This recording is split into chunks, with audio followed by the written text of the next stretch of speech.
یہ مت سوچو کہ تمہارے بس میں کیا ہے، بلکہ یہ دیکھو کہ جس سے مانگ رہے ہو اس کے بس میں کیا نہیں ہے۔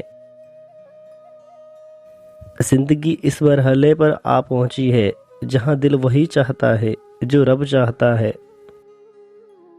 درد چاہے کتنا بھی ہو، اللہ پاک کے آگے رونے سے سکون میں بدل جاتا ہے۔ پریشان ہو، یقیناً تم نے نماز اور قرآن پاک کو چھوڑ رکھا ہے۔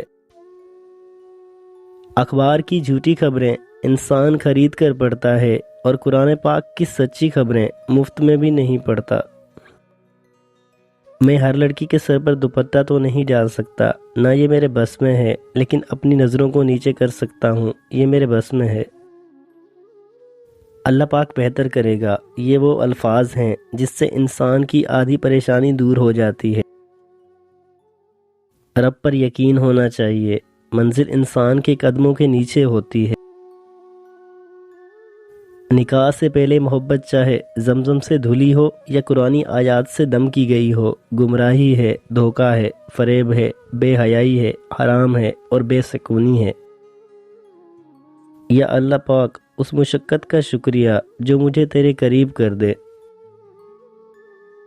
دعا مانگ کر بھی ڈرتے رہو گے تو لگے گا، قبول ہونے پر یقین نہیں۔ عطر اپنی جگہ، پھول اپنی جگہ، تو محمد صلی اللہ علیہ وآلہ وسلم کے پسینے سے واقف نہیں۔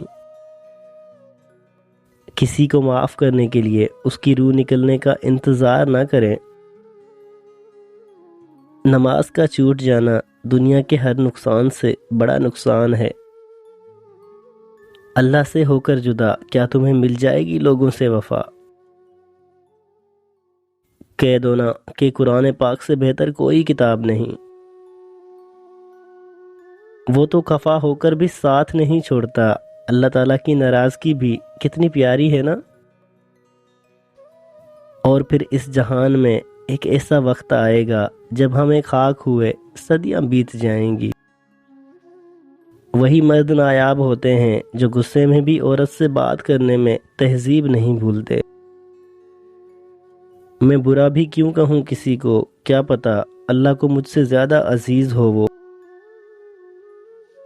کتنی دلچسپ بات ہے نا کہ سمندروں کا مالک ایک آنسو کو پسند کرتا ہے، اور میرا رب ہی تو ہے جو دل کی خاموشیوں کو بھی سن لیتا ہے۔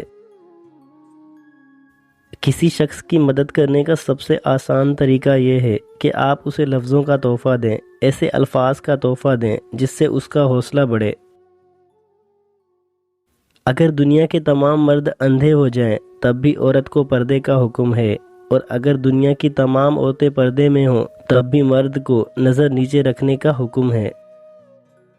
جس انسان کو نماز پڑھ کر سکون نہیں ملتا، اسے چاہیے کہ وہ سکون سے نماز پڑھے۔